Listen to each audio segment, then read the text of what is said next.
Strength in terms of weightlifting, sure. But there's definitely strength in terms of body weight stuff too, right?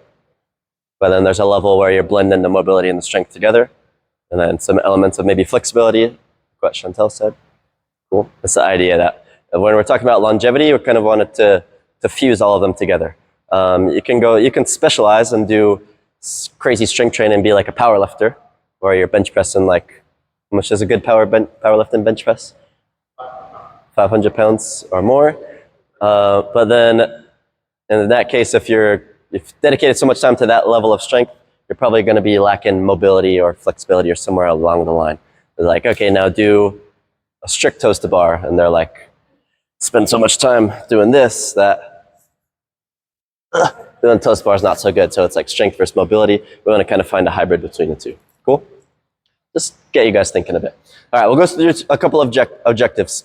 The first one that I have is understanding injury and basically how it happens. So like how we get hurt or why we get hurt. That's a big thing. If you can understand how injury happens, then it's way easier to like avoid it. And that's the thing. You never, like if you're like, maybe I should take a rest day today, or maybe I shouldn't deadlift 200 pounds today. I'll just stick with 130 pounds today. You never know that you avoided injury. But if you learn a little bit more of this, it's like in your mind, you can kind of change and reframe your mindset. It's like, I think I actually maybe saved myself from injury that day. That makes sense. It's really easy to just, screw it, let me try it. And then, and now for a week, you're walking around like that. So just kind of getting the mindset around how it happens, why it happens, and then potential ways where we could just reframe mindset. Reflect on lifestyles.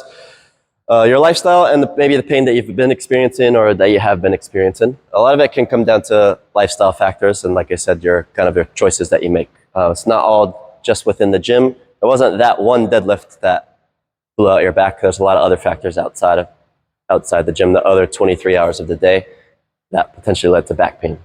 Cool. So we're looking to shift your current mindset and your behaviors around injury, kind of reflecting back into that. And then basically understanding our training for longevity. And we're looking to blend some flexibility, some mobility, and some strength into it. Make sense? Questions on the red stuff? We'll be talking more. Some key principles as we go through the board. Load versus capacity, that's going to be that graph on the far side. It's written in blue. Your hierarchy of needs.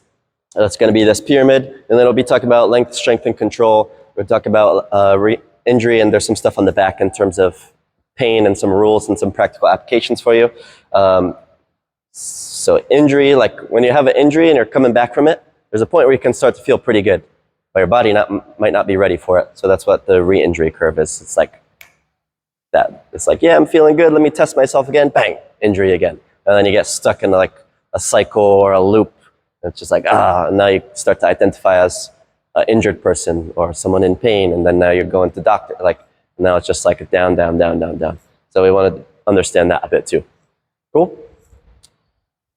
There's 4 pain rules I'll get to on the back as well. Additional terms and thoughts. We're just thinking about load, like load that you're placing on your body, and in terms of like stress. There's positive stress. There's negative stress. Like emotional stress. There's different forms of stress. But then stress is also a good thing because we need to lift weights. We need to stress our bodies in order to get fitter. So then just the mindset of stress, and then recovery and adaptation. We'll talk about functional scope, like what can your body functionally capably do?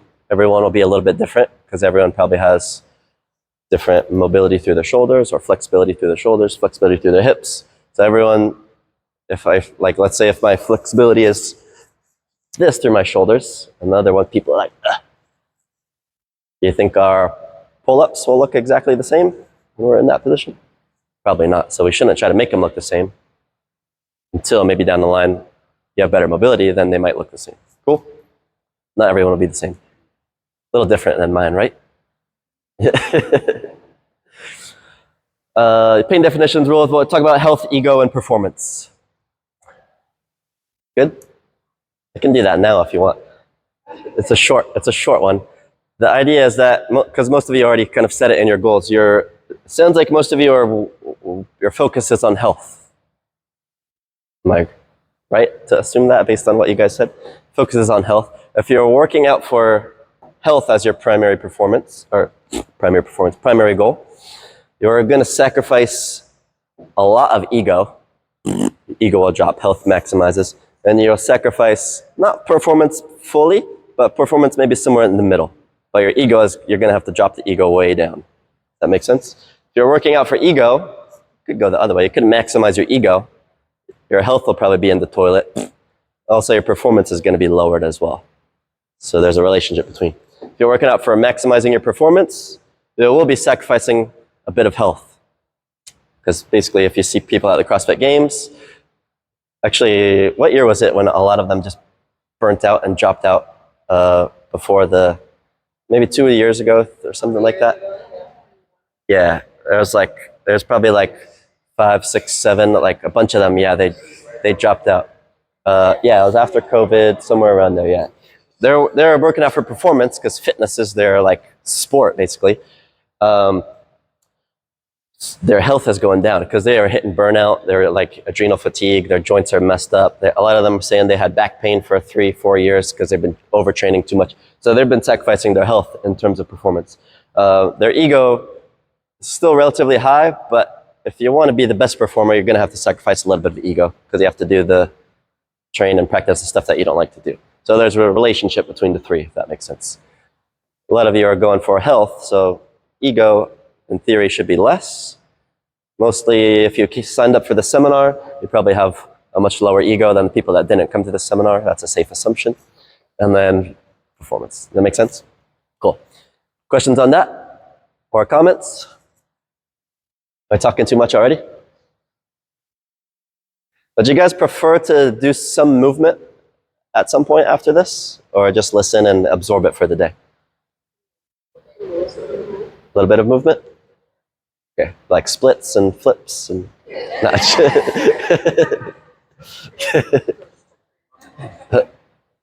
I mean, I don't want to do too easy stuff, you know? All right, we'll get into this piece. This dotted line here is, we're going to call this your capacity line. Got to fill that out. It's called load versus capacity. So this is the first thing in red, understanding how injury happens or why it happens. We're going to define load as, basically to simplify it down, load is basically like a withdrawal from your bank account. Taking money out, taking money out, taking money out. Too much load. Capacity, we're going to just call that your bank account. Does that make sense? You have a certain capacity within your bank. It's just an easy analogy. Taking money out, taking money out, taking money out, taking money out. Now all of a sudden, it's called when you go to negative. Overdraft. Yeah, overdraft. Bang! You're getting hit with overdraft fees. Bang. So we don't want that. We want to maintain a high capacity. Cool. The easiest way to break it down, like when you wake up every day, you have 3 main, like pre-existing loads on your system that everybody wakes up with. It could be different for each person. First one is your anatomy.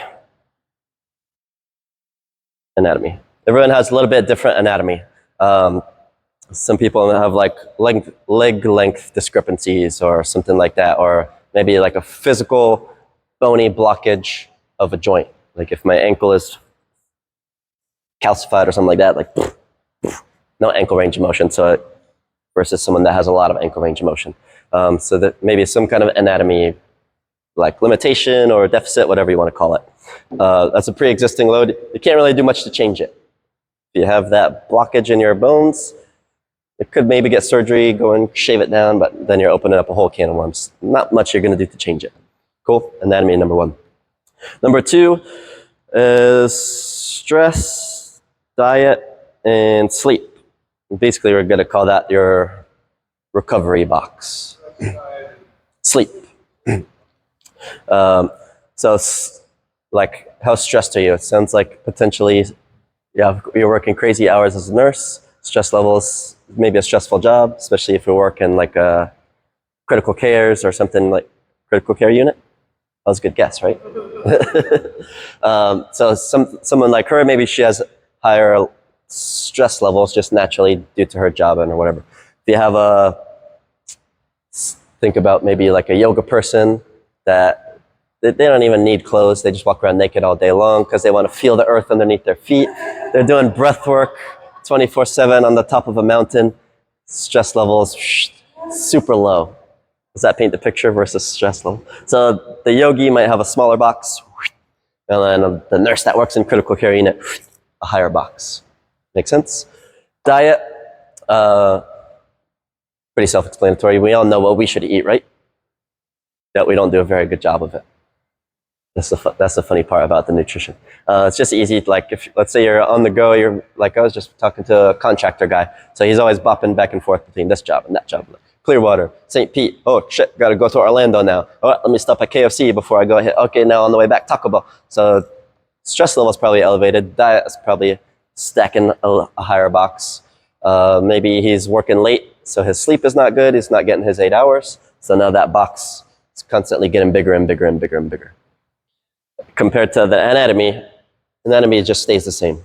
Whatever that is for you, it might be small for some people, it might be bigger for others, but that box stays the same. The important thing to note is stress, diet, and sleep you have a lot of control over. So you have the ability to enact change for yourself. Cool? You don't have to constantly be that stressed out person. You can start implementing lifestyle changes for yourself. That's why reflecting on lifestyle is one of the objectives. Good? That makes sense so far? 1, 2, 3. The last one is going to be what I called it somewhere over here. Functional scope. You're going to write FS. Functional scope. This is what maybe more along the lines of what you guys were thinking that you were going to get today is your flexibility, your mobility, your strength, and basically you can do an assessment or a reflection on your capacity as like your body's capacity to do things. So for example, if you can't, I did the shoulder example. So like this is as high as I can raise my shoulder. Could be an anatomy issue, could just be a flexibility problem. So we'll take a look at that. This is as high as I can raise my shoulder. Then it's probably not a good idea to do shoulder to overheads because my shoulder doesn't even go there. That makes sense? So my functional scope, in that case, that box is creeping up versus if I do have the mobility to get there, shoulder to overhead is going to be a lot easier for me. Make sense? Sure? Cool. You can make a lot of change here as well. Assuming it's not like an anatomy issue or a potential like surgery that you had in the past where you have rods and stuff going through your legs. There are things that you can do to increase your flexibility, increase your mobility, increase your strength. It's called the gym. Basically training and good training. Cool. This one's not going to change too much. This one we could have a big change, and this one we could have a big change.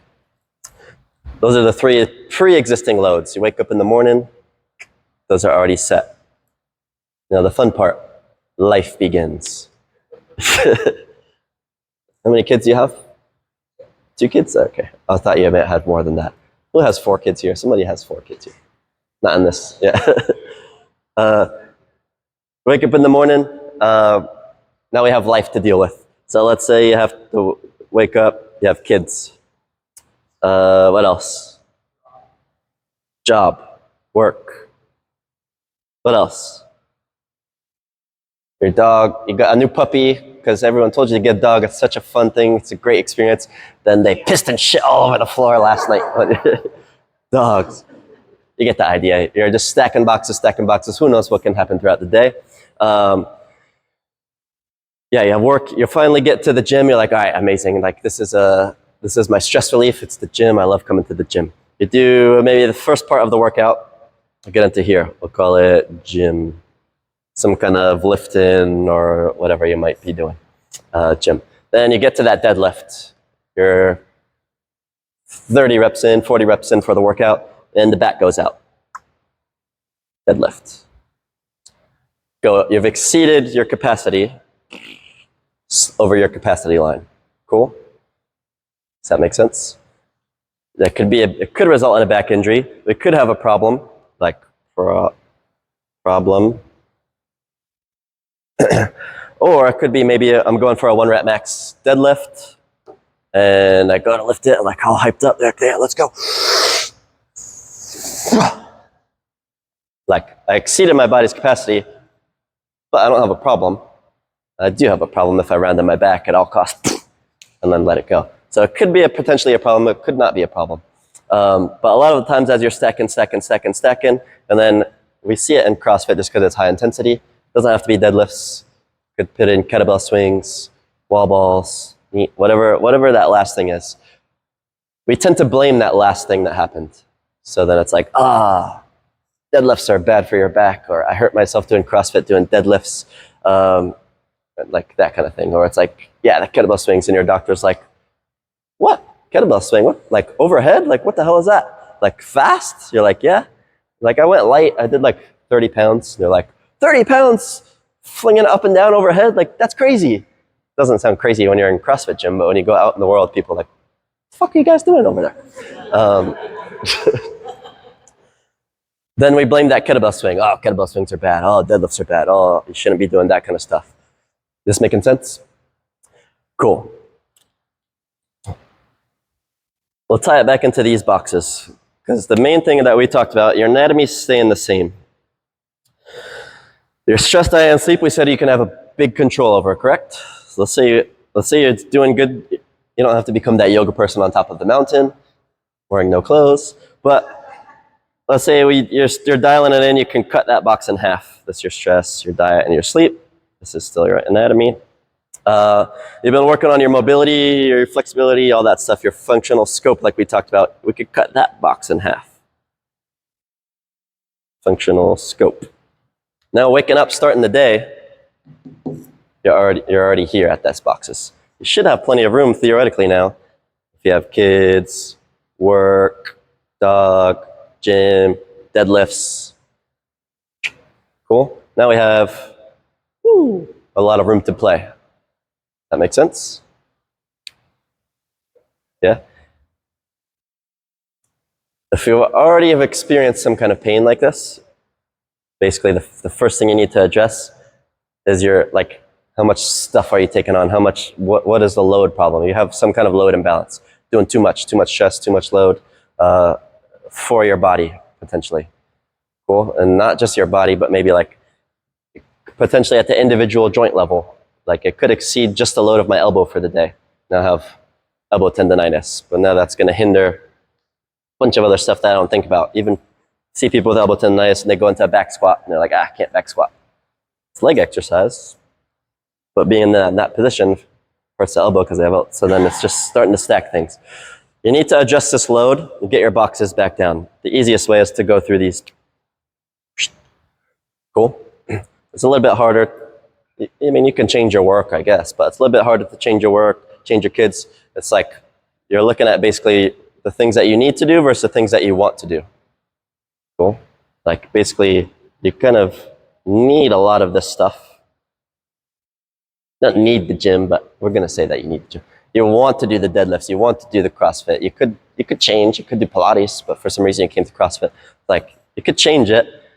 This is the stuff that you need, so it's hard to sacrifice it. This is the stuff that you want to do. We want to give you more room to do the stuff that you want to do. That make sense? Now this is where mindset kicks in. Because Kyle, we've talked about it before. You get people to this level and like, I'm feeling great. This is amazing. But then what do they want to do? They want to come in early, do some extra work. They want to stay late, do some extra work. And now they're creeping closer and closer to that, still into that injury line. Cool? So it has a lot to do with your mindset and how you approach it. Hey, she made it with a sick kid. Does this make sense? Questions?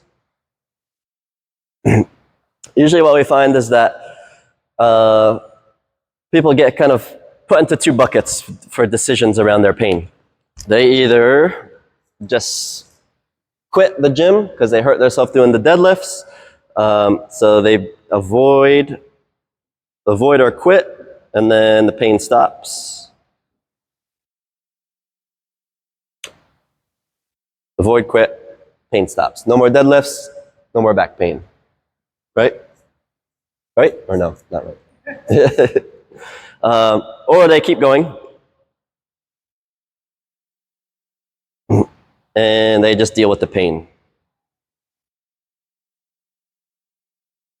Deal with pain, avoid pain. Yeah? Have you heard people talking about this before? Like, I don't think that's for me, I just have to stop. But they're avoiding the pain. Or they just keep going. You get a lot of stubborn people, especially in CrossFit. I'm just going to keep going because I like to do it. Like, I'm just going to deal with it. That's just how your back feels after deadlift day, like, whatever.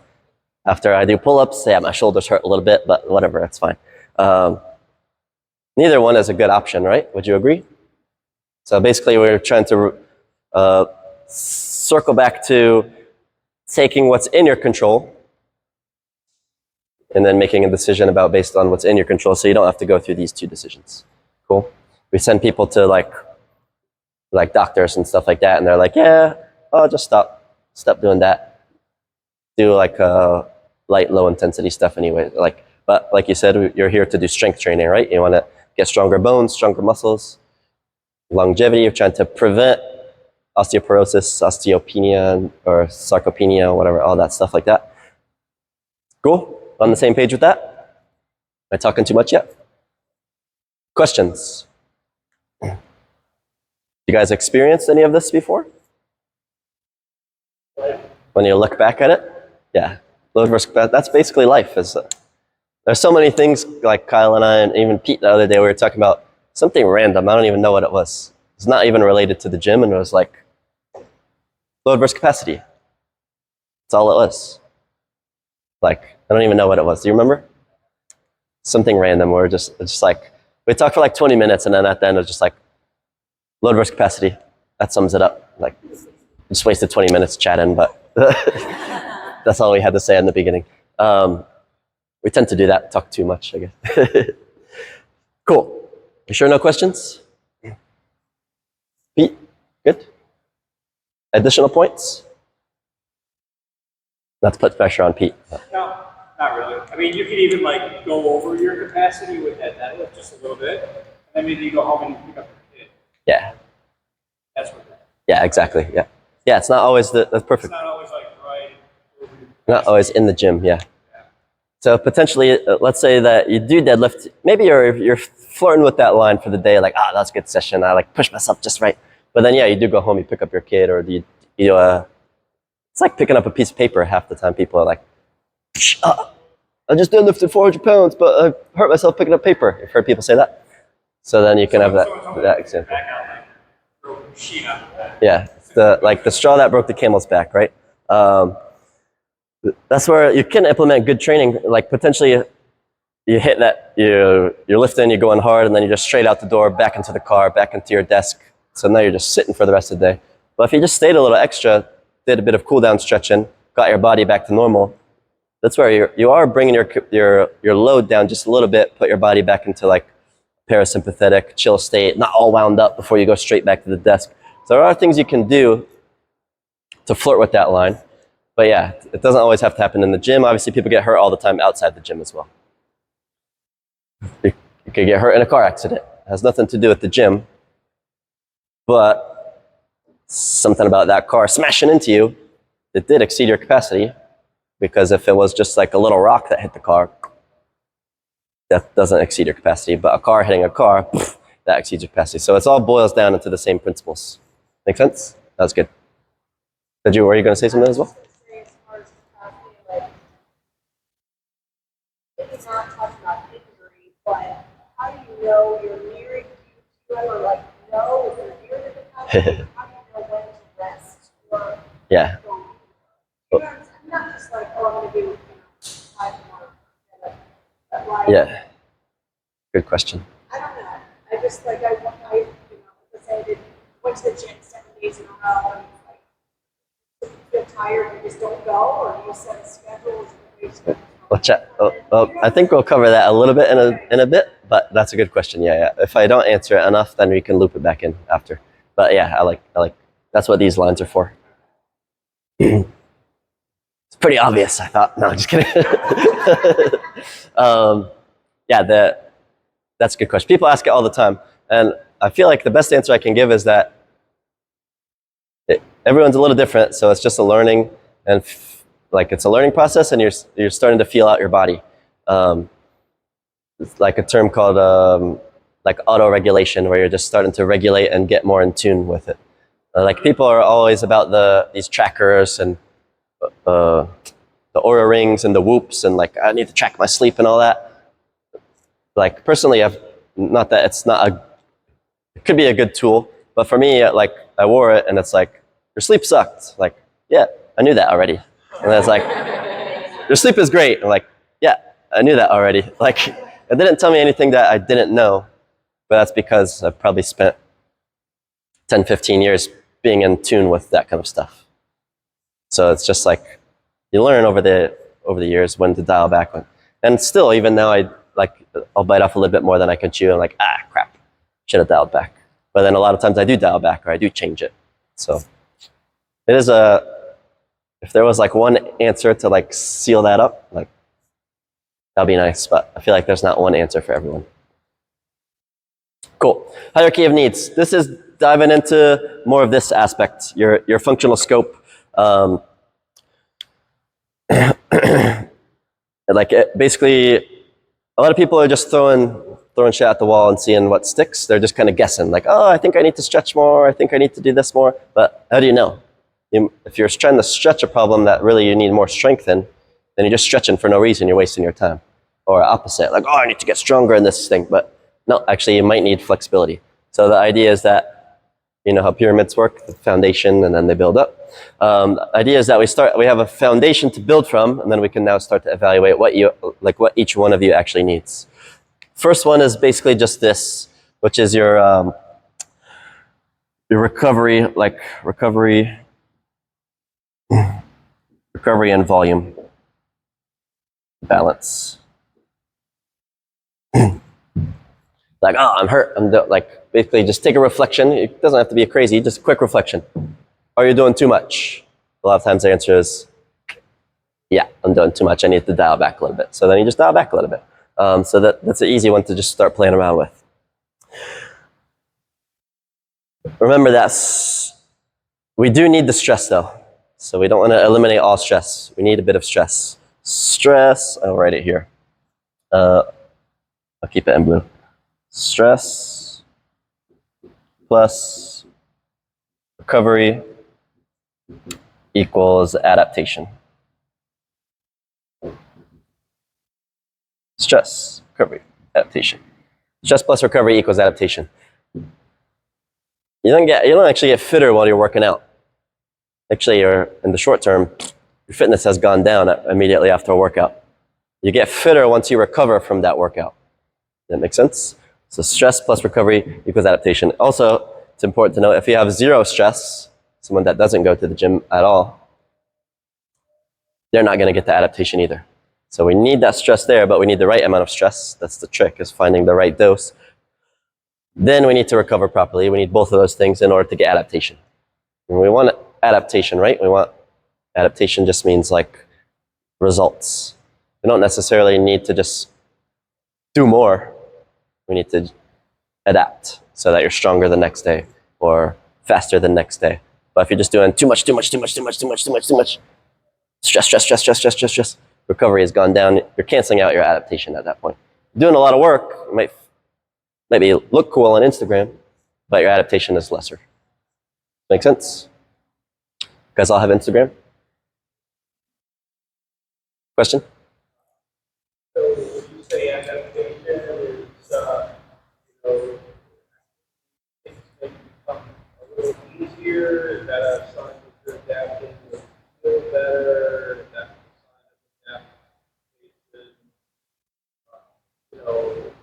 We're all here working out for social reasons.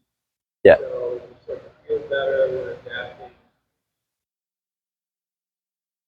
tracking. Yeah.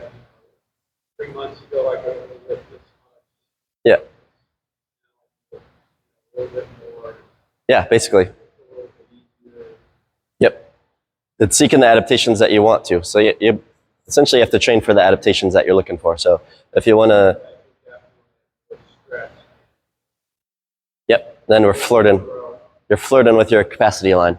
In the short term, we want to reduce this down because we want to be get out of pain, stop having the pain. But in the long term, we want to actually take this line and just raise the line up so that, yeah, we can stack more boxes and we can actually handle it. So just constantly going back and forth. Less boxes, raise the line so our capacity is higher, stack more boxes. Okay, do we need to reduce more boxes, add, and then you just keep increasing capacity as we go. It'll look kind of like this. So let's say that this is your baseline. Don't just worry about the top line for now. We'll go 1, 2, and 3. This is your baseline level of fitness, just steady across. Immediately after the workout, we're going to say that your fitness has gone down a bit. Let's say you do, so this is stress. This is your first stress on the system. Let's say this is Monday's workout. Recovery is not on point. So we're only going to say, actually didn't recover that good. So recovery is not, you're not even back to baseline yet. That was 1 day of working out. You go to the gym on Tuesday because that's your schedule. Tuesday, cool. More stress on the system. Recovery sucks again. You can start to see what happens, right? If we continue this trend, that's only 2 days. Continue the trend. You're just driving yourself to burnout. So then actually, it might feel like you're having adaptations, but at some point you're going to hit a wall and it's not going to be good for you. Long-term adaptations looks more like this. I have a couple options. Maybe this will help your question also. Can you see over there? If I go workout, boom, stress on the system, that's Monday.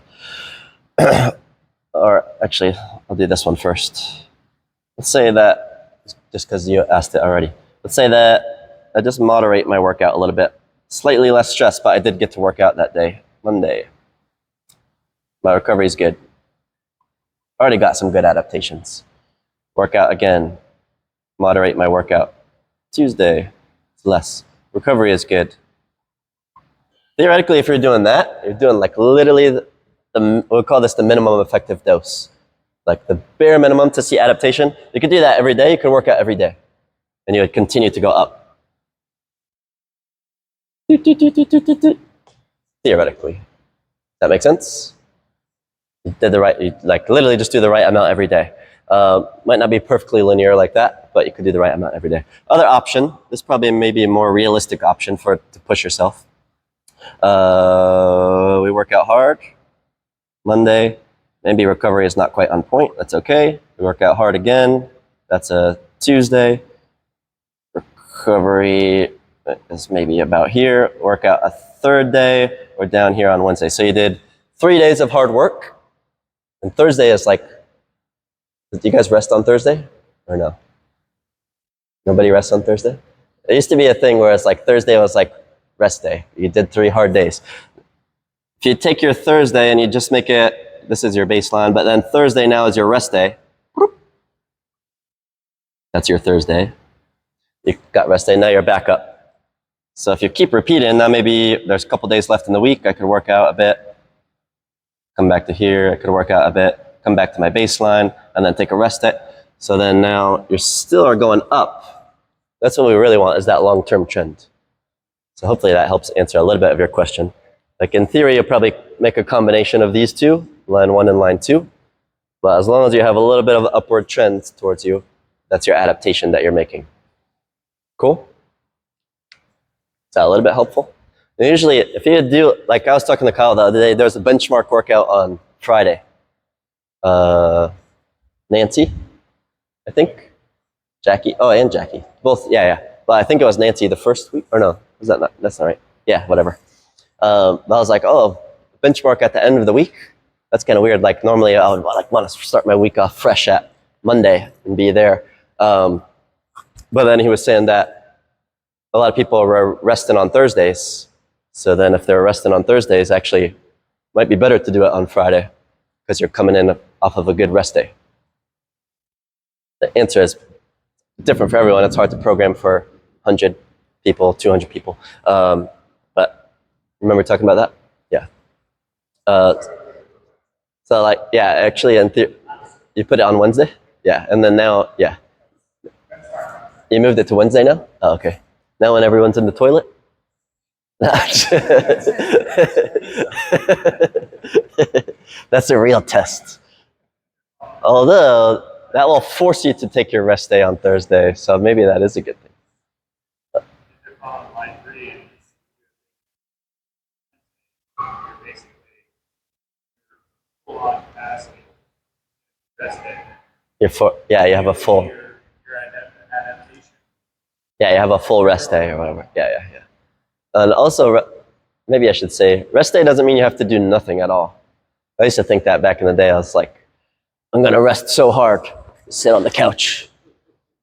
Yeah, I'm recovering really, really good. But now it's actually better to go for a walk or do a yoga class or do a activity, do something. Better to move a bit, but it's like light, gentle movement, or do some just not high intensity kind of stuff. But you guys tracking that? Stress recovery adaptation. We're looking for that as we go long term. When we're tapping into the next piece, that's just the first piece. Next one is your flexibility. Whoop. Switch back to blue. Got all the markers somehow in my pocket. Blue. Flexibility.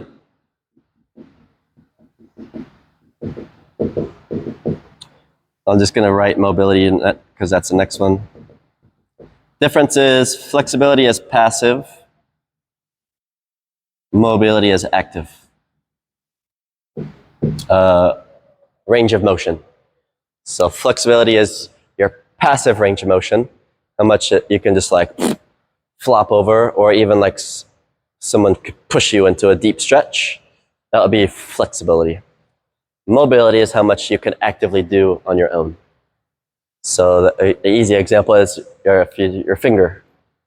So far back as my finger goes. But if I just go like this, it has the flexibility to go all the way back there. But it only has the mobility to go that far. It's the difference between the two. Or potentially if you're, you've seen people do partner stretches before where they're reach in, but then someone pushes them down and they can get a little bit farther. So that's the difference between their mobility and their flexibility. That makes sense? A lot of times people just shout out, I want to get more flexible. But then it's okay, how much flexibility do you need? How much flexibility do you want? What is flexibility? They don't understand. You don't want to just arbitrarily get more flexible for no reason. You want to get as flexible as you need to be or as you want to be. That makes sense. So whatever activity that you like or enjoy doing and you need that amount of flexibility for it, that's how much flexibility that you would want. You don't want to just be super crazy stretchy with no control. Unless you want to do that, then that's fine. Were you going to say something?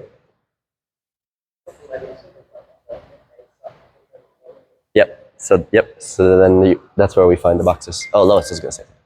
Is it true that some people are normally more flexible than others? I'm not saying somebody, I'm just saying, I can be super more flexible just because that's how she provides that. Is someone more flexible than someone else? Yeah. Or genetically speaking? Genetics, yeah. Genetics. I mean, maybe because I don't. I'm the most non-flexible person. And just because I'm not, I don't know. My friend, she can just Splits. She's been like that since she was young. Yeah. And our babies just born stiff and not mobile? For the most part, they're all pretty flexible, right? At some point along the line, become stiff, tight, weak. Something went wrong. That's a brutal answer, but And you get like that. can you get more flexible? Yeah. Within everyone is a bit different. There's flexibility you can train. You can train flexibility for sure. Yeah. Other people, maybe there's some component to it, but yeah, you have to take in the lifestyle factors across the entirety of their life. I definitely have seen some kids, they're younger, maybe 10, 12, 13 years old kind of age. They just kind of made the assumption that they'll be flexible because they're young kids. But I don't know if it's due to them sitting in desks all day at school and not having the proper PE classes and stuff, but There's some kids that are quite tight these days, and like they bend over, and I'm like, whoa, like 13-year-old kids should not be that tight. And then put them into like one little stretch, and their leg is like, because like so much tension is built up. It's like crazy. Maybe they sit and play video games too much. I don't know. I don't know the answer.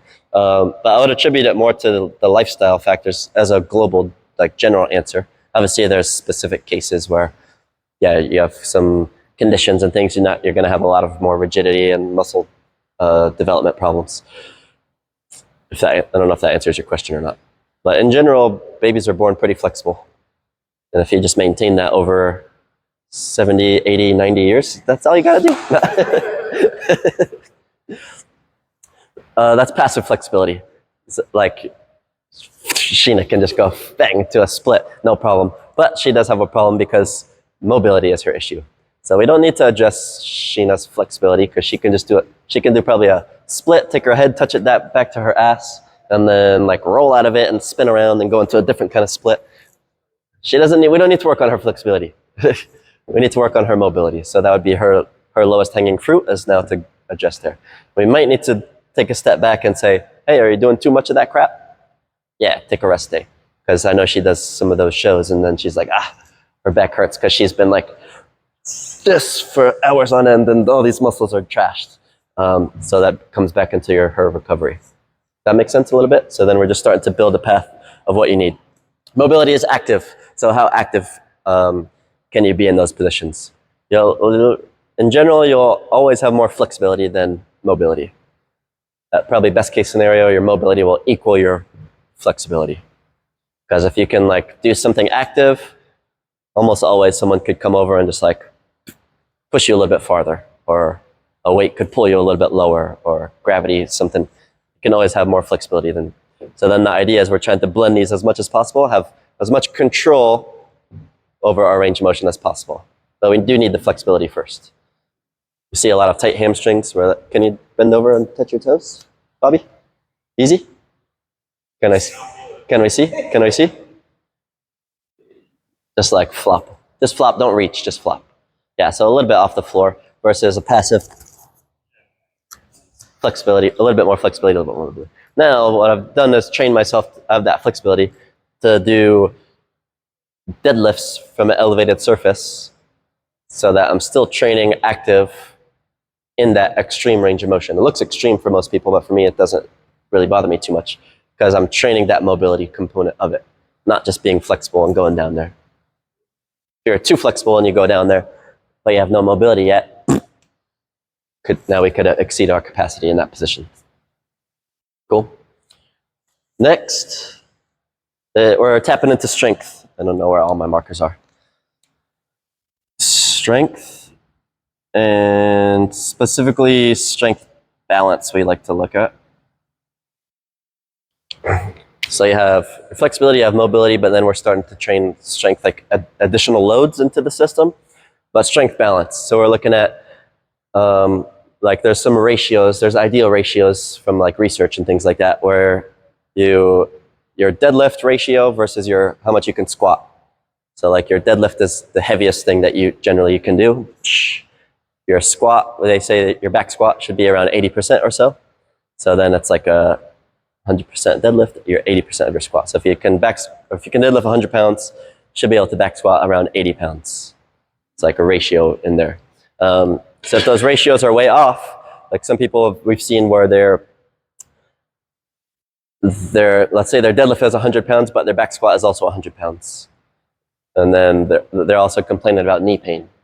They move really well. Their flexibility is good, their mobility is good. They can go into really deep squats. But now it's a strength balance issue because really their deadlift should be like closer to like 120 pounds versus both being at 100. Does that make sense? Is that too much numbers for you guys? I tried to pick easy ones. Cool. So once we check these boxes, flexibility is good, mobility is good. Okay, now what's causing the knee problem? Maybe a strength imbalance. Or it could be like single leg issues as well. Like you can test like a box step up with weight, and they can do like 15 step ups on the left leg, holding 30-pound dumbbells in each hand. Then they go onto the right leg and they can do like 2 or 3. Big imbalance on that from side to side. Now, if you take a look at their squat, now maybe they're like shifting and leaning into one side. So now this hip hurts, or this back hurts, or this knee hurts. So something weird is going on. Make sense? Strength balance? Good? Strength balance? There's a bunch of other tests that we do, but that's the basics. Then the last one is like a skill component. Skill is at the top. The reason for that being at the top, you can't just like I can't just tell you something skill or like a motor control. So I'd be like, hey, keep your back straight when you deadlift. You're like, oh, that would be nice if I had the flexibility or mobility to even do that.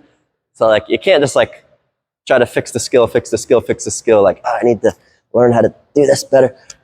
If you need to adjust flexibility and then mobility and then strength, and then you can now keep your back straight when you deadlifts. So it's coming back to some like your functional scope. How much mobility do you have? How much are you stable in that position? Can you actually lift from there? Or are you just forcing your body in there because that's what we got to do, and now we have to do fast reps, 21:59, super fast. That makes sense? And then you could dial that into anything. Like for a skill component, a lot of people know that I do gymnastic stuff. So people are trying to do kipping stuff, but they're not even mobile enough to like have their shoulders swing through like this. So, but then they want a magical cue that's going to get them their first pull-up, and they're just flopping like a dead fish because they're just hitting a restriction over and over and over and over again. They're like, my rhythm is off. They're trying to do a skill fix, but really they need to take them off the bar and do a bunch of other stuff with them. That makes sense? They don't mean to go too much down the rabbit hole. Good on that? Questions? Concerns? Or just comments in general? Kyle, anything to add? Pete, anything to add? Can't RX Plus every day? You can if you have the capacity for it. The problem is most people don't have the capacity for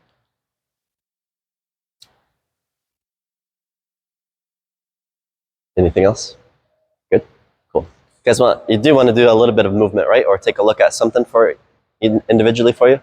All right. Take a quick break. Like if you have to go to the bathroom or take a sip or a water or whatever. We'll do a little bit of something. Not necessarily too much, but a lot of reps and a lot of speed squatting, and then potentially like bouncing out of the bottom. So really it just boils down to overloading it. But it could be other things as well, but that's where assessment will come into play, which we can talk about after. You have anything to add on that, Kyle, for that? The short answer is probably something has exceeded the capacity of the knee. And it's like an overuse type thing, but that's not always the case.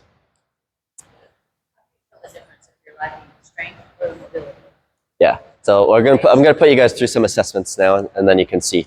What would you want to test first? Something related to squat or something related to overhead? We change our answer to squat now. Well, we can do squat. In terms of knees, if you all just sit down like this, feet flat, you can have the toes touching in the back, and then we're seeing if you can go butt back to your heels and just sit back on this, easy. But just kneeling butt to heels. Everyone have butt to heels or no? Is there pain, discomfort? Pain and discomfort? Pain and discomfort? Cool. You don't have to go all the way down if you feel pain and discomfort.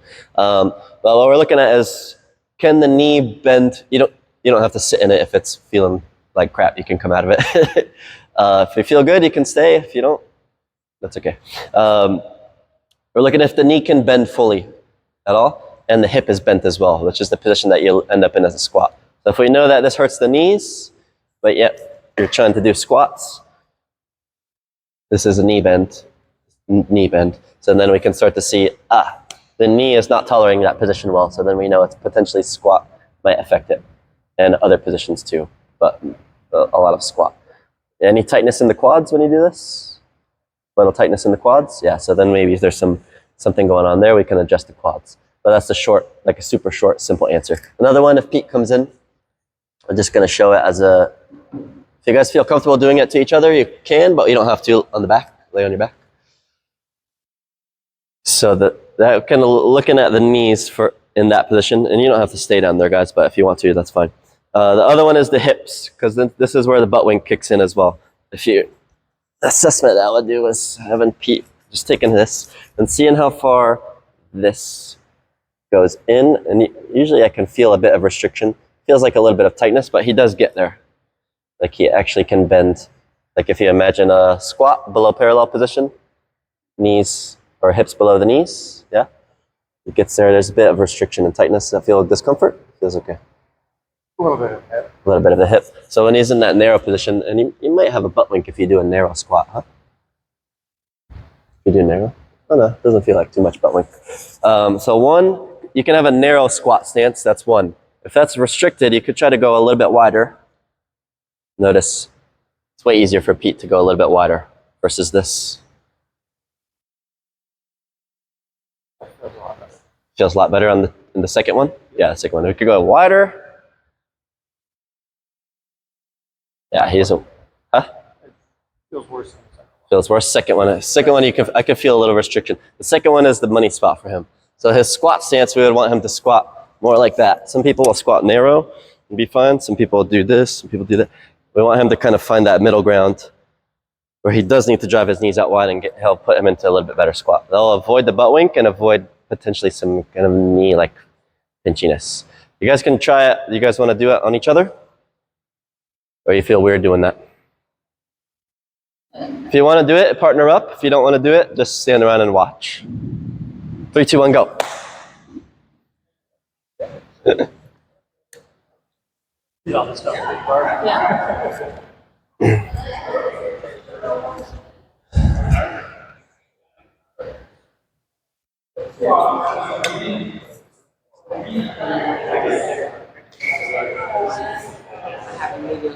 want me to do it to you? Yeah. This one first? Yeah. Just lay flat. Let's see how it goes. So I feel that kind of in my lower back. A little pinch, yeah. So I can feel it too, a little wider. Same. So this is something I could work Same on thing. stretching, right? Yeah. Yeah, a little pinchy there. Well, yeah, in the low back, I feel like Yeah. So then, yeah. So just a bit of tightness there. Let's see the other side. what about this side? That'll be nice to the knee.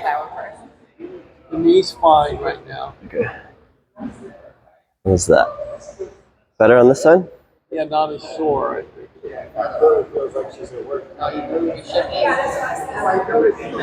that in here. Tightness? Yeah. Okay. Yeah. So you feel only on the low back on this side. This one, can you do this one again? Yeah. This one's still like more low back. Yep. So maybe more of something going on the left side. Yeah, a little bit more in the quadrant. Yeah. And then you have the issue with this knee? Yeah, is there an issue with this knee? At times, that's just irritation. Yeah, both my knees really, but this one's a little worse. Okay, I yeah. never had knee problems until I started practicing.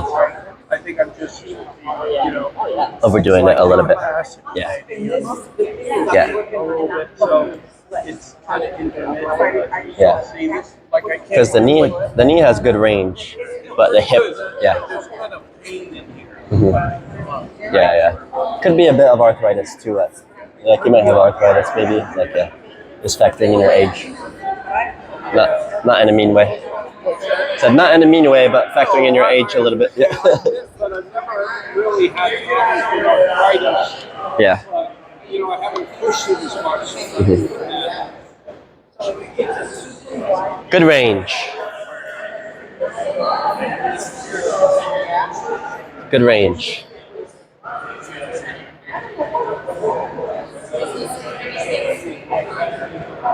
So when I do a squat like this, Yeah.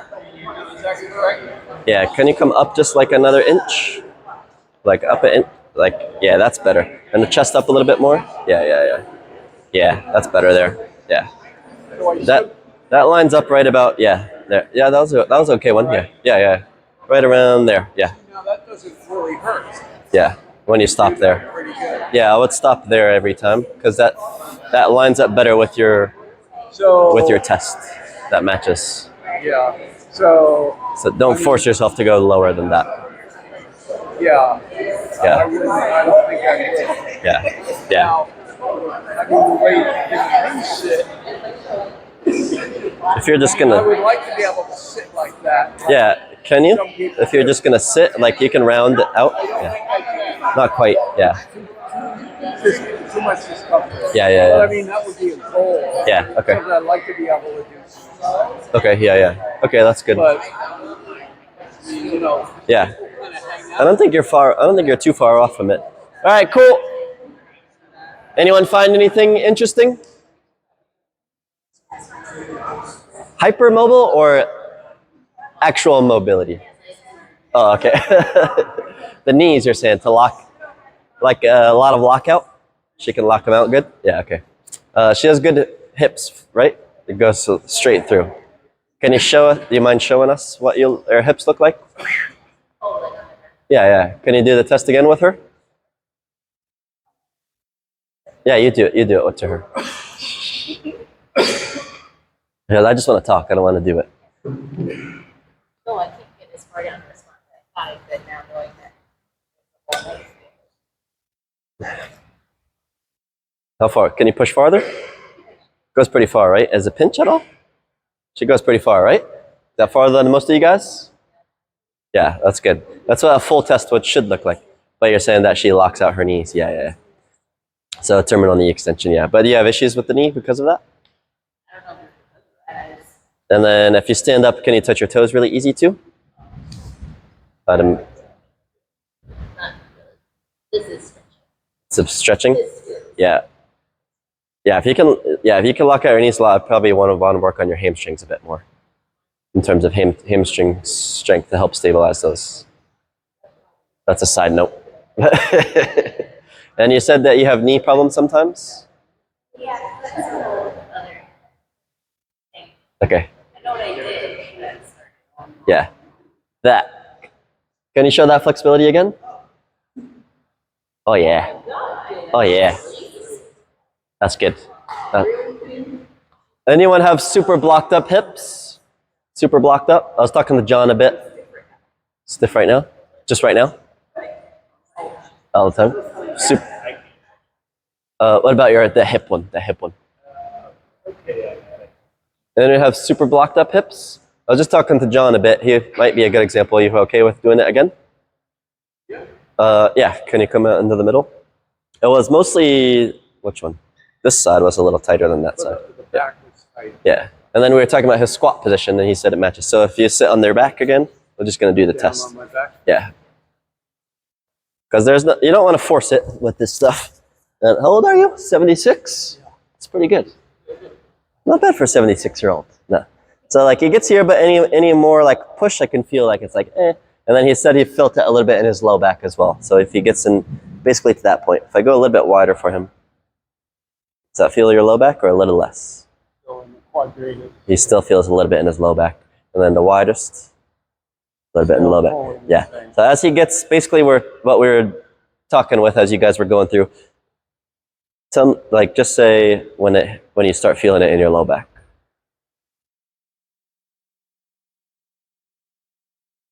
Right about it. Oh, right around there. Kind of Yeah. to the end, right? Yeah. So basically, as he's getting to around that parallel point, so if he's forcing himself into below parallel all the time for his squat, it's probably going to be low back, low back, low back, low back. Then can you show us your squat again? How we just did it before? Do a squat. Yeah. Because we just made a quick change for him. If he does a squat, yeah. Is that how you were doing it before? Did you feel it in your back then? Not really. Not really. What was the one that you felt? You said you felt a change. You said you felt better when you went a little less low. Oh. Yeah. So he has the ability to get there. I would guess that if he does that a bunch of times in a row, like in a workout, it would start to flare up just a littlest bit. But go a little bit slower down and pause right there. Yeah, 1 inch higher. You can see where he might be starting to get into that butt wink position too. Can you do another one just like that? Right there, and then back up. Yeah. And then back up. So really, it'd probably be better for him to squat not all the way down and have, when that back and that low butt, you saw the low butt from there, or the low back just tuck. It's better for him to just modify his squat ever so slightly so that we're not exceeding his capacity. But then he said it was a goal of his to get into a deep bottom of a squat, right? You want to be able to do this. That's because you're used to just squatting down, dumping into the low back.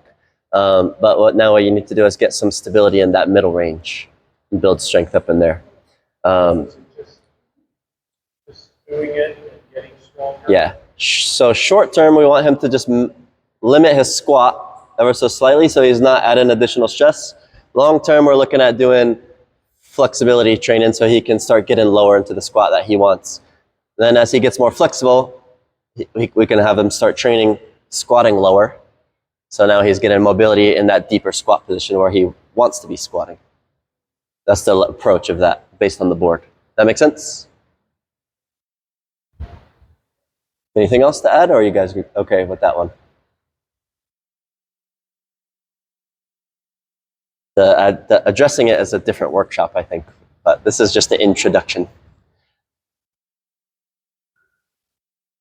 There's another layer. Can you show us your squat? Because you had good. Yeah, sorry. Yeah, do a squat. Do a squat. Yeah, like that. Yeah. How you normally squat. Yeah. It's like I suck at everything now. You start getting a butt wink. Oh, there was a little bit of butt wink there, yeah. Well, if you drive your knees out a bit more, but just a little bit more, yeah. Yeah, don't move your feet. Keep your chest up a bit. Yeah, there. Yeah, that's probably, we talked about her already, but we were looking at hamstrings, right? Yeah. Yeah, that's not even bad. That's pretty good, right? But it could be better. Yeah, so for her, we saw that her hips were really good. Her hamstrings felt a little bit tight when you did that bend over test. Yeah. I think they're probably a little tight because there's some weakness back there. So they're weak and now they've become some tightness. If we get her a little bit stronger in her hamstrings, actually her hamstrings will have some strength to be able to like pull her into a squat position. And she'll be able to be upright because she has nice good hamstrings to help support her into that position. Because the range of motion there is through the hip, but then the only thing is like a little bit of tightness back in there. So layering in some strength piece for her hamstrings on the backside will help. Because also your knee locks out. Like you said, your knee locks out a lot. Yeah. So this is really good at locking your knee out. This is the muscle that would make your knee go this way. So then we would want to train more of this. We could, yeah. You guys want to do the toe touch test? I don't know if you guys did it yet, but just go ahead, bend over, like let yourself fall. Don't actually reach, just let yourself fall where you fall. Just want to take a look at you guys. Probably, I would say this is better than average, better than a lot of the ones I see. Except for Mike over there. No, a little bit of. And the next question, you feel any tension or tightness down the backside? Where do you feel it? Hamstrings? Calves?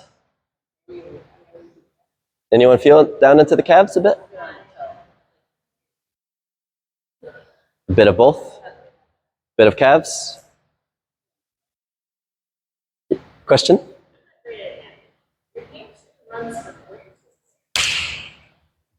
Basically here, for the easy method, yeah. Your calves will be down below the knee. Attaches into the pelvis, like up through the pelvis. Yeah.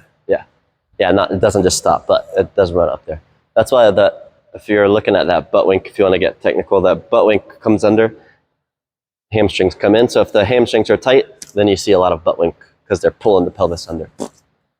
So that's why it's like weird, like you're adjusting a hamstring for a different thing, but it's because it runs up there. But yeah. You don't want to get too much in the rabbit hole. Yeah, you guys feel it in your calves at all?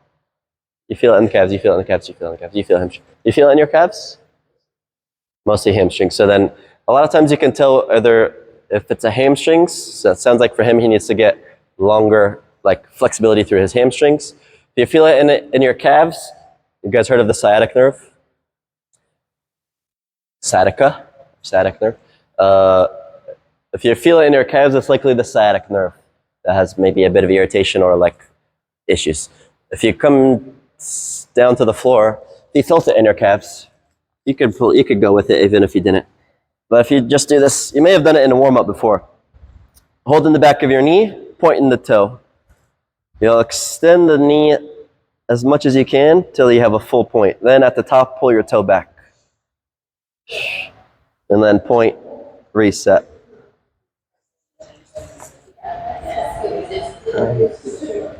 You can usually, this is more of targeting like your sciatic nerve, kind of flossing it through.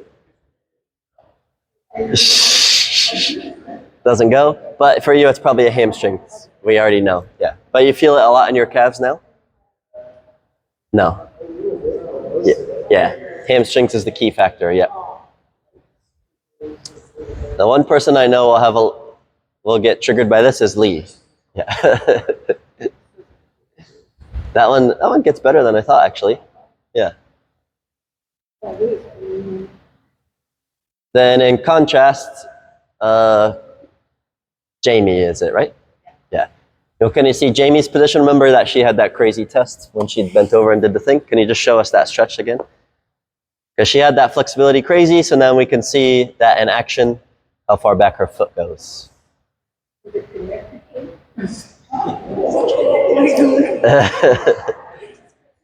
Can you do a split? Can you do a split? You want to try now? No, just kidding. It's okay. Versus, you mind if being an example? Yeah. Then if you just look at Lee's position, because I already know her from before. She has some nerve stuff going on. So if we do a sciatic nerve thing, you can already see that the nerve is like dig, dig, dig, dig, dig, dig, dig, dig, dig, dig, dig, dig, dig, dig. Don't put it into an irritation state, but yeah. You can just see the contrast with like a nerve. And then if you look at Mike, is heavy on the hamstrings, where that's about as high as his foot goes in general, just because that hamstring is like bop, bop, bop. But he doesn't feel it too much in the calves. So you have crazy flexible, you have nerves going on, and then you have lack of flexibility through the hamstrings. So anybody that's got this tight lack of flexibility with time and proper movement, you can get more flexible. Mm-hmm. You just need to now train the right things to lengthen them. Yeah. Piriformis, your butt? Yeah. Yeah, that could be, pigeon stretch. Usually just getting into the pigeon position. Yeah, even that. Can you guys just do a quick pigeon stretch? You guys know pigeon? Pigeon. This one? That's pigeon. Yeah. Then the goal on this one is to get this leg, instead of being in like this, get it closer to the 90-ish degrees, and then also have your butt on the floor. That's another issue. You want the rotation to come from your hip, but we know that your glute is tight. If your glutes are up like this, which a lot of you are, tightness in the tightness in your piriformis and your glute. So we need to actually make your butt muscles longer. Instead of, this is the problem with, you guys do a lot of the butt bands and stuff like that? Booty bands? Like you put on the band and then you go, yeah. Huh? Yeah, I know it's less common here, but potentially in the past. If you've done a lot of the butt walks, you're active. It's an activation thing for your glutes. So your glutes are getting active, but they're also getting shortened up. Short. But what we want is actually to have a little bit more length through the glutes so you can utilize it in terms of range of motion. So what you're saying is if the glutes are tight, then you're causing restrictions. Yeah. Then you can do stretches and different things, but we're trying to lengthen them versus shorten them up.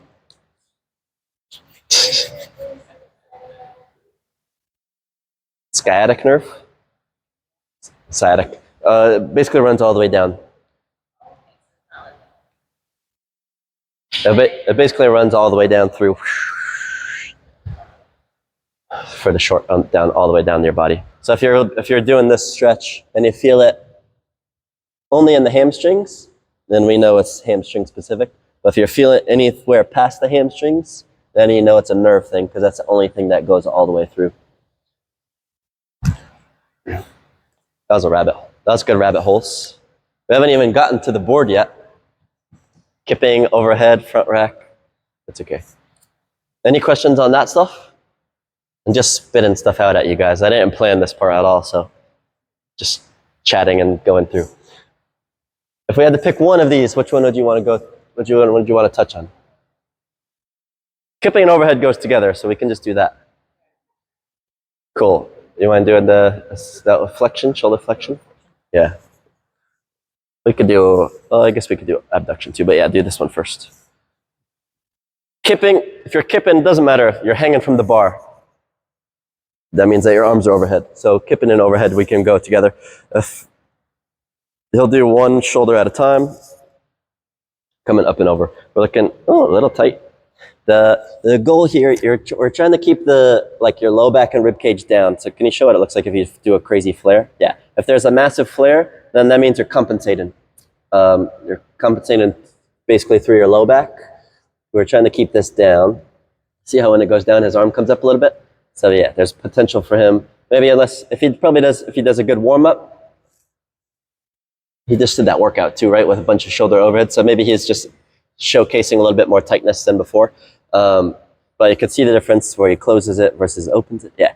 The goal is to keep it closed and have full range here, where the arm goes all the way overhead and up. And then if you switch to the other side, keeping it closed, that arm, a little bit worse on the right side. Having right side issues? Right now, yeah. Having right side issues. There you go. Back over, then do both. Yeah. So then, actually, if Pete was going to do a kipping workout right now, it'd probably not be a good thing for him. We already just found out he's having right problems. If he keeps this crunched in, then we know there's some limitation there. So as he goes into a kipping motion, which is through, it's putting him past his comfortable range right now. It's probably going to aggravate his shoulder. Same thing with, you did dumbbell presses just then, right? Dumbbell is probably a little bit safer, but if he did two, like a barbell presses shoulder to overhead, it might be a little bit more aggravated. Did it aggravate you during the workout? No, I was out a little bit more. You stayed a little. I was out here a little bit more than straight up. Yeah, which technically is not right, but he was trying to avoid that position of the shoulder where it's going to be like a little crunchy or whatever that means. So let's take a look at your shoulders. Do it with a partner so that they can kind of call you out on your shit if you're doing too much cheating like this. But one shoulder over, and then both shoulders over. Just break off for a minute or two. What's up with that right side?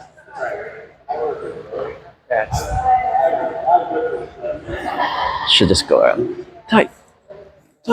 She's a physical therapist, is she? Yeah, she says she's a physical therapist. She said she is. Oh. Look, show me those abs.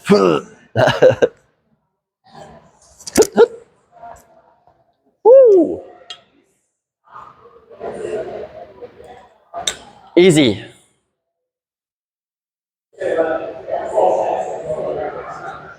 You got it? Yeah, do it again.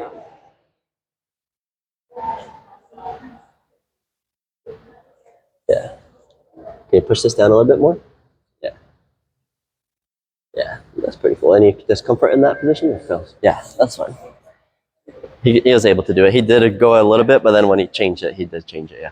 Did you go yet? Oh, let's see it. A little pinch. A little stuck.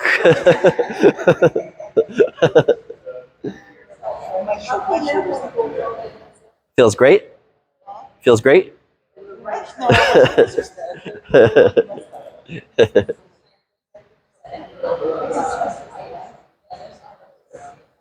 Does you feel any discomfort there? Yeah, it looks like it. Can this go down more? Yeah. And then if I give a little pressure, does this hurt? Yeah. Hurts? Well, that was great. Yeah. Okay, so that position not great for you either. Yeah. Cool. A lot of restrictions in this one. A lot of restrictions on this one. Oh yeah. Not all restrictions, but even the ones that have decent range are like feel something weird. Is it also like you have to keep your back flat on the ground? Yeah, because they're all. I already knew they're all gonna just go like this immediately. I get that lecture on a regular basis. Yeah. I know you have an issue. I know. We know you got a lot of issues. No, I'm just kidding. It's actually not bad. Yeah, her range is probably fine though, but her probably like stability and strength. Yeah. Yeah, flexibility is fine. Now we would need to look at mobility and then strength in that position. Yeah. Yeah. For my shoulders. Yep. Any good points on that or no? It's fine.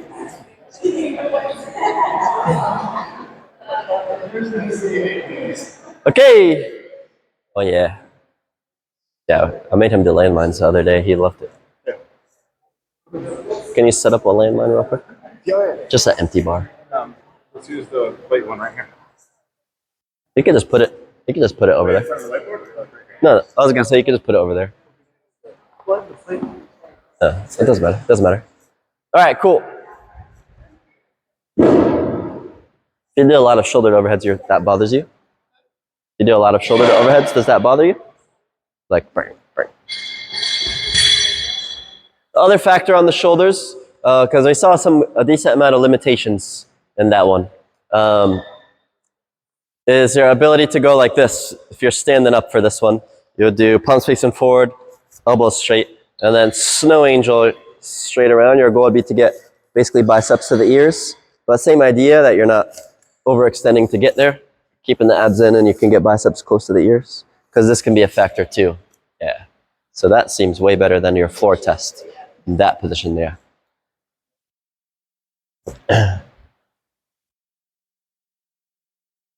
Yeah, and that's better for you as well. Is it when you come in through that angle? Yeah.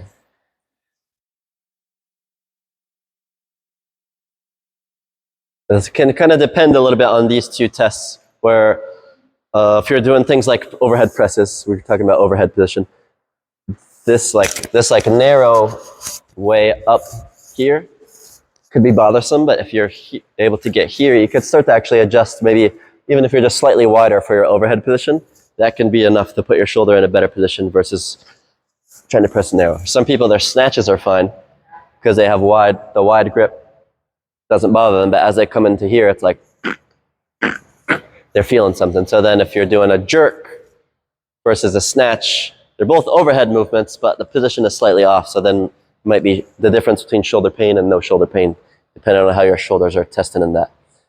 Just to show, can you show us your shoulders? She had a lot of flexibility, right? I think Fully flat, right? Yeah. Fully flat, yeah. Yeah, sure. I think both was super clear. Yeah, they just flop back like nothing, right? Yeah. So full flexibility, like no problem. Versus if you're chuckling right now, I'm assuming you're the opposite of that. The opposite of that. Can we see yours? Thanks to Kyle, I'm a lot better. This is 100%. Yeah. 100% better. Okay. 100% improvement. Yeah, so a little bit can you push this down more? Yeah, there. You try it. Yeah, that's pretty good. Yeah. Then the only thing, they are a little bit wide. Can you put them more narrow? Yeah, see when she comes in, it's a little bit worse. So then actually if she did some kind of pressing, she would probably go slightly wider. It'd be a little bit better for her. There's improvements that you can do. Obviously, you can relax. This is 100%. I couldn't get better. Yeah.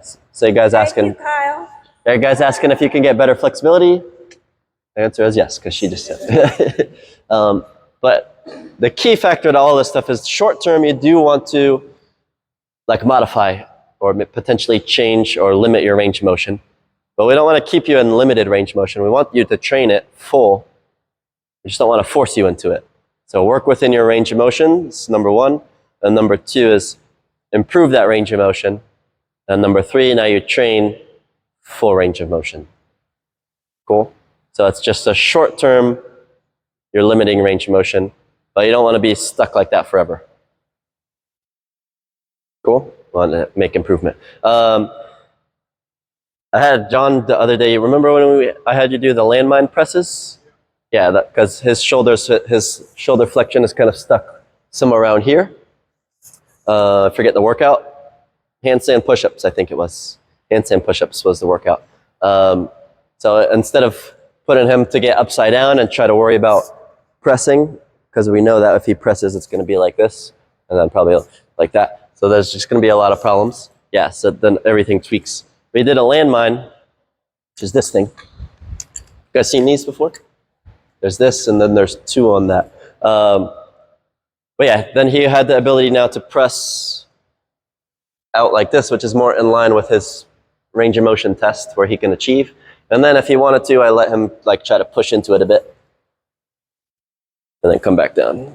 So now the press is happening in a comfortable range rather than like forcing it into that position and causing more shoulder problems. That makes sense? So that's just an example of how you can modify something like that. Cool? You guys want to talk about the kipping real quick? Yeah? How should we do this? Anything specific that you want kipping wise? Pull-ups or toes to bar? Or muscle ups? Toes to bar? We'll go to a rig. I guess we'll come to this rig over here. Yeah, I'll come to this side over here. What do you want to know about kipping? Kipping it real? I can maybe do it once, probably not three. But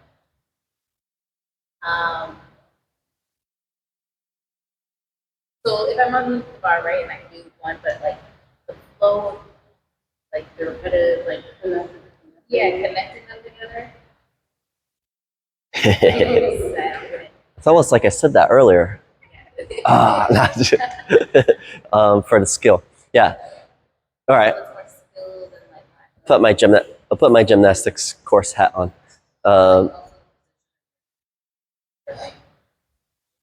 Yeah.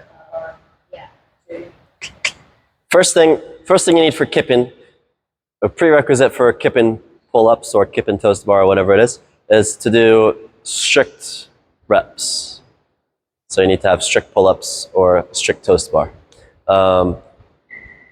Basically, you need you're already fiddling in your seat. You need to be able to do it strict first, because if you're not doing it, if you can't do the strict, that means your muscles and your tendons and your ligaments don't have the capacity to do it. Like you can't exhibit that amount of force up strict.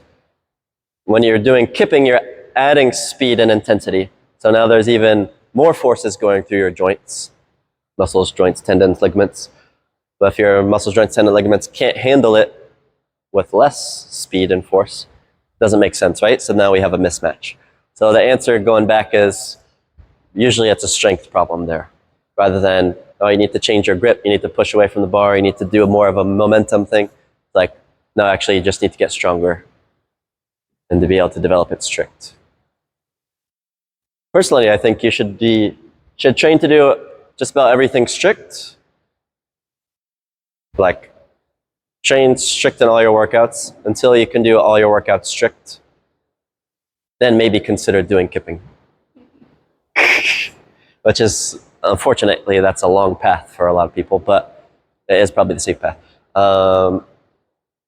Did anyone kip before CrossFit?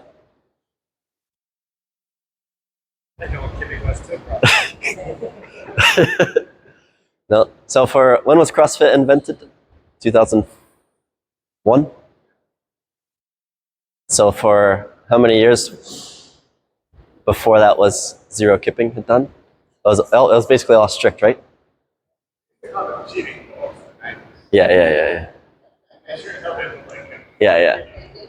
Really, the answer for that is really you need a foundation of strict before you're doing kipping. Same thing with the toes to bar. There's a limitation on that. It's like, how high can you get your feet on a strict toes to bar? A lot of people is like this high, and then they fall. So then they're kipping, they get about there, and then all the motion goes off. And they think it's a rhythm problem, but they have no strength from here up. So they just need strength. That answer some questions? Can you guys all do strict? Can you do strict? Strict?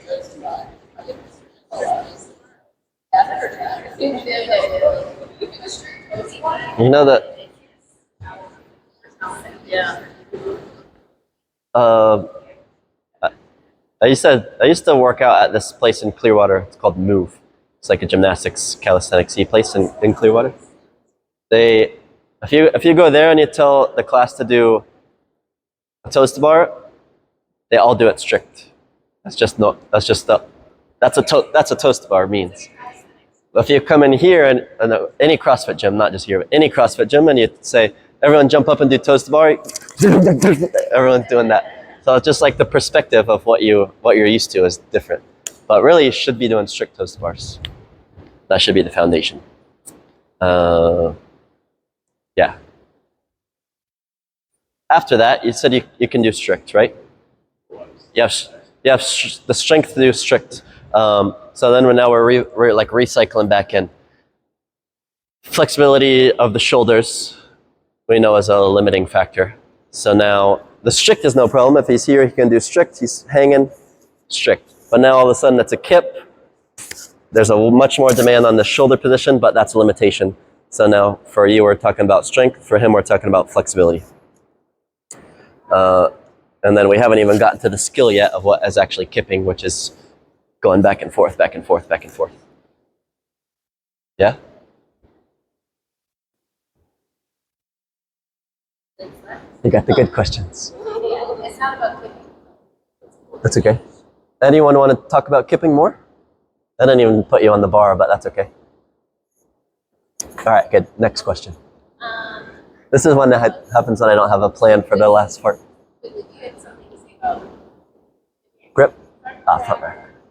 that's still shoulders, but also like wrists. Front rack, yeah. Ability, whatever. Yep. Easy one for the front rack. If you're looking at the shoulders first, can you go like this? Keep your elbow in line with your shoulder. Put them together, your forearms. Then we're seeing if you can pull this apart with your elbows together. Can anyone get really far? Not together at all? Yeah. Yeah. Yeah, so that's oh, you got a little extra out of it. That's looking at your, what'd you say? This is looking at your Your elbow's got to be higher, though. You got to be. You take your elbow. Yeah, you're trying to keep your elbows in line with your shoulders, not down. I've seen people that can go crazy, woo! But that's like, for front rack, you need your shoulders to be able to go whoop into this like external rotation position. So you can look at the shoulders there. Some, like yours was like not there. Yeah. So then, yeah, okay. Yeah. Then it's not like an elbow problem of just drive your elbows higher if that's blocked or it's weak, and then it's just like, yeah, the elbows are not going to go higher. So then you're talking about the elbows, but really it's a shoulder problem there. The wrist, you can look at, usually the test for the wrist that you'll see is up against a rig or something where you can measure. So fellas, like, how many inches is that? Nearly 4 inches? Almost? It's fairly close. Yeah. This is 7.5 right here. That's 7 and... I don't ask me why I know. What?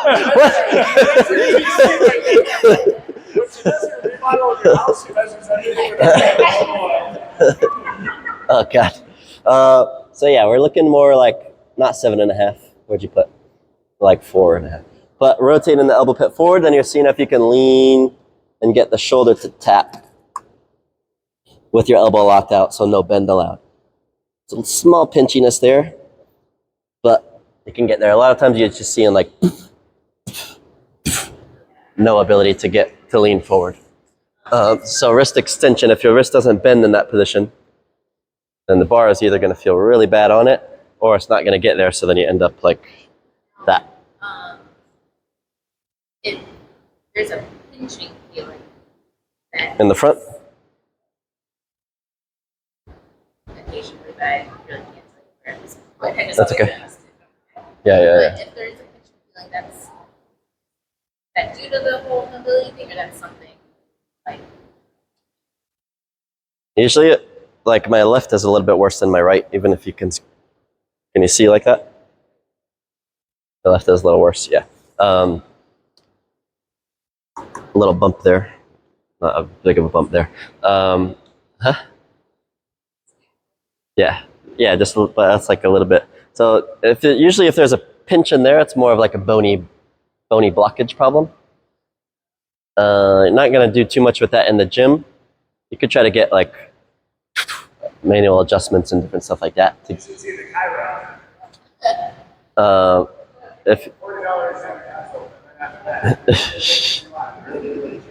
if you're feeling it in the front, it's more of like a blockage, like or something in the joint. You can do banded distractions, I guess, but sometimes that doesn't do much.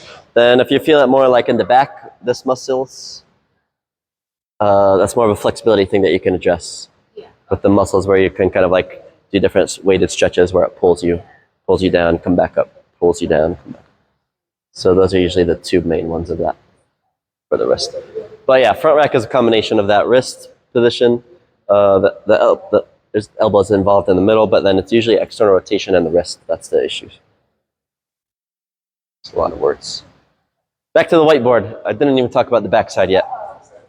there's a backside. I'm just gonna let you read it. I'll let you read it, or I'll read it to you.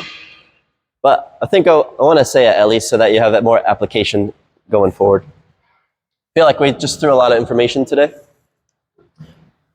But application in the gym. There's definitions of pain. First one, just an unconscious response to a stimulus. Like right now, your shirt is an unconscious response, like versus your skin. Like you don't really notice it, but you could feel it. It's just an unconscious response. Something is coming into your nervous system. It's picking up signals. Then you have irritation. That's a conscious response to stimulus. A lot of time we're talking about irritation, like, oh, I feel my knee, I feel my shoulder, I feel this and that. Some level of irritation because it's a conscious, like, something's going on with that. Cool. Pain, they'll define it. A lot of them now are tying it to negative emotional response to the stimulus. So there's an emotional component to pain, and a lot of it is tied to the uncertainty of like basically the uncertainty of what is that irritation, and there becomes like a bit of a fear component to the pain. Because they do studies with like MRIs or whatever the hell they do, but basically you can have two people, the same diagnosis, like the same tear or whatever, but have completely drastically different versions of pain or what they experience as pain. So then they're starting to tie it to like more biopsychosocial aspects linked in together. So just kind of understanding a little bit of what that means. Injury occurs when basically that's the decision to stop doing the thing, or I can't run because my knee hurts. Then we kind of classify that as an actual injury. Make sense? Cool. Pain rules. This is the like application for in the gym. If you're starting to feel some kind of irritation come on, this is probably one of the easiest things that you can do. Rule number 1 is that irritation never exceeds a 4 out of 10. So if you're doing the thing, doing something, you feel a little something. If it goes above 4, or 4 is getting a little hairy, but if it goes above 4, then you stop doing the thing. Maybe you consider going to get it checked out. Number 2, so if you're at like a 2 or a 3 out of 10, like, okay, you can kind of experiment with movement a little bit, just seeing how it feels. Number 2 is irritation should stay the same or reduce. So it feels better with movement, or it just stays the same. If you like do a rep or 2 to test it out, but now even if you're at a 1 or a 2, and then you start doing some movement, now it's creeping up to like a 3 or a 4, might want to consider backing off or stopping doing that movement for the day, modifying or something like that. Does this make sense? You don't want it to get worse. You want it to get better or just stay neutral. Number 3, when you stop moving, the irritation stops. So if you're doing some squats and you're like, it's at a 2, it's staying the same at a 2, but then you stop squatting and you still feel it in your knee, that's not good.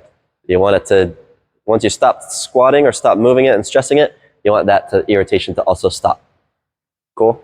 So then that's when you consider it. It's just basically giving you rules like consider when to push, when to back off. And then number 4 is like the 48-hour rule, I call it. So we're looking at like a day or 2 later, 2 days later. You don't want it to be worse than when you started at the beginning. It's basically the easy way to say it. So it's not lingering on worse. It should be like, oh, actually, that did feel a little bit better, or just neutral. So, okay, movement is safe. It's safe to move. I can still do exercise with it.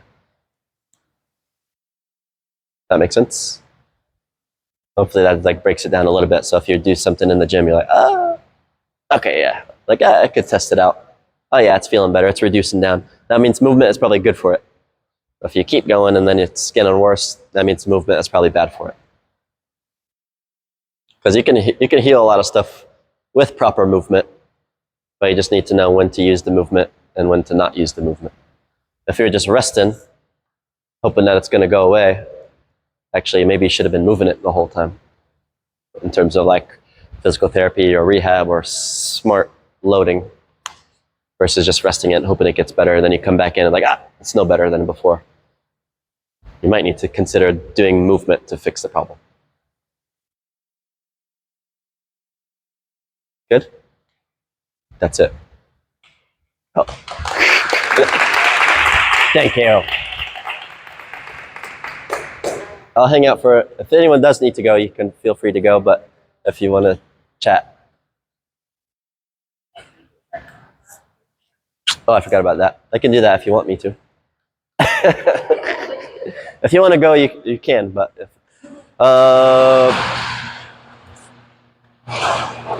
this is tying into the mindset of your pain. Blue, I'll do blue and red. This says your like percentage of recovery. It's basically how I termed it. So if you had like a 0% recovered, 50% recovered, the dot would be 100% recovered. And then time is on this end. So let's say you do have an injury or a pain or something like that. There's a bit of a mismatch with how you feel. I'm gonna go with blue for this one. Let's say it curves like this. As time goes on, your perception of your pain is getting better. It's getting back to 100%. So it's kind of curving up like this. Got to that 100% mark at some point. But the only problem is now when you're considering it at like a tissue level, like the actual tissue itself that was injured or stressed or whatever, it takes a little bit longer for the tissue itself to heal. But you feel better. So the blue is your feel. The red is like your actual tissue, like healed. So then the problem with this is that people will come back in thinking that they can just like start pushing again because it feels good. They've gotten to that feel of 100%. But the tissue itself is actually still quite low in the healing process. So there's a huge gap between going back to your normal high intensity stuff that you're used to doing and like actually being able for your tissue to handle it. So then going back to before, we talked about like that cycle. You get in that cycle a little bit of like, I feel good, so I'm going to push it, but bang, tissue can't handle it, it hurts again. And then now it's just like a cycle of injury, a cycle of injury, a cycle of injury, rather than like taking all this extra time, however much this is.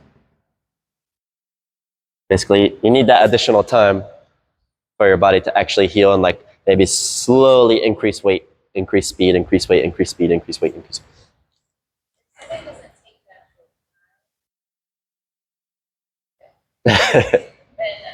I planted her in the audience today so she could ask all the questions. Just take the time to heal and they keep kind of pushing it. Will their body heal in a proper way eventually, or just will never? It depends, I guess. Probably the answer. You could find, you could see a lot of compensations and then maybe injuries in other ways, because your body naturally will want to avoid the pain, and then it might just compensate with something else. So you, like people they think like they can go back to normal. They might not hurt that same thing, but now they're compensating with something else. They could have another downstream issues, things like that. So I guess the answer depends.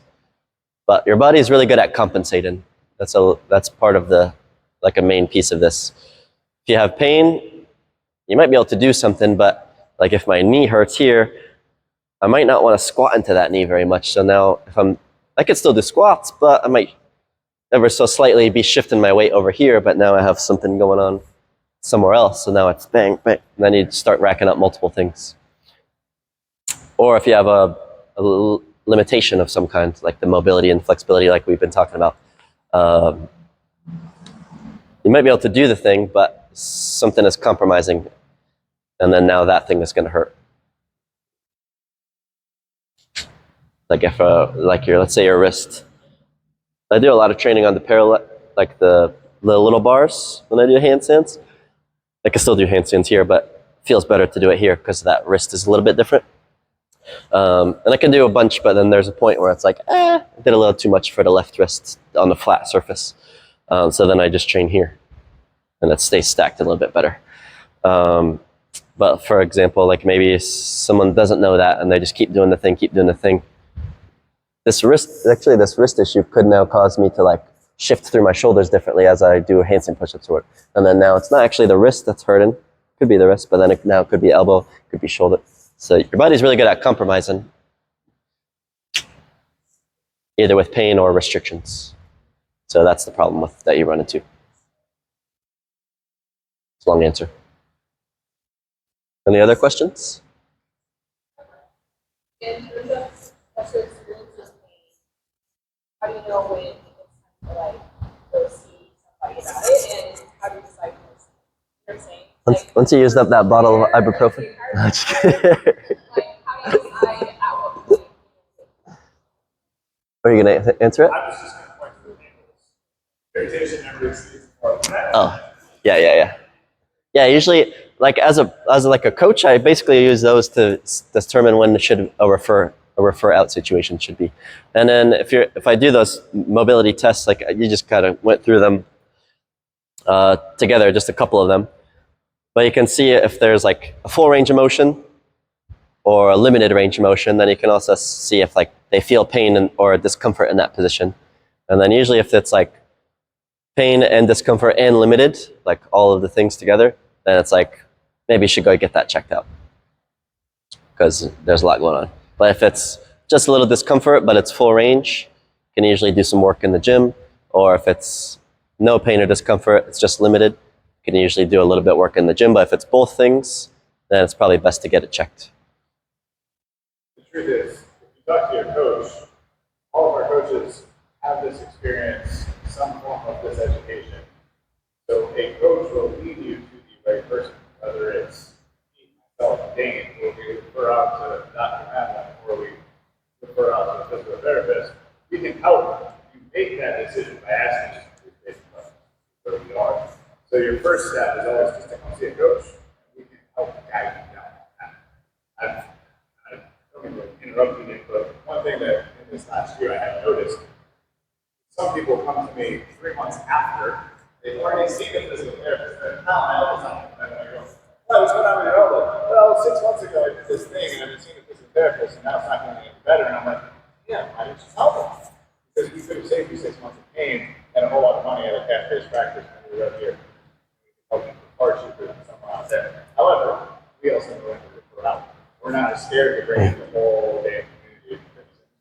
We have friends in every aspect from physical therapy to surgeons to the whole nine. So we can help you direct you there. There's a lot of gray area. Depends on where you are at, where your assessments are, where your history is, have you been injured, and so on. Mm-hmm. What your job is. So those are a little more nuanced questions that maybe it'll wait over you. Yeah. So come see us. Before class, after class. Physical therapist.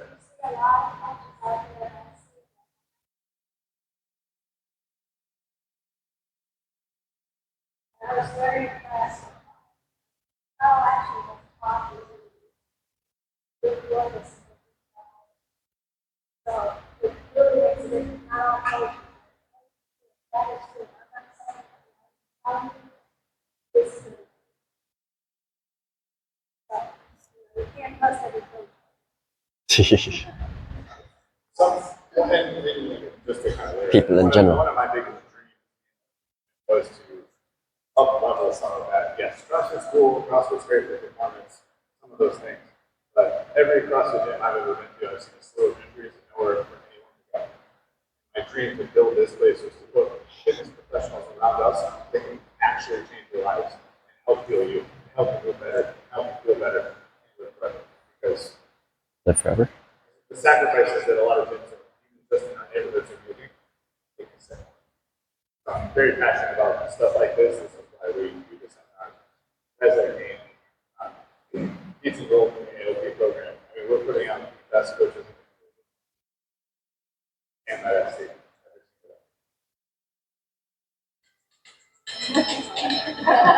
In time! That's perfect timing. Thank you guys. Yeah, awesome. Thank you, Dane. Bobby. Appreciate you, buddy. Yeah. Yeah, right.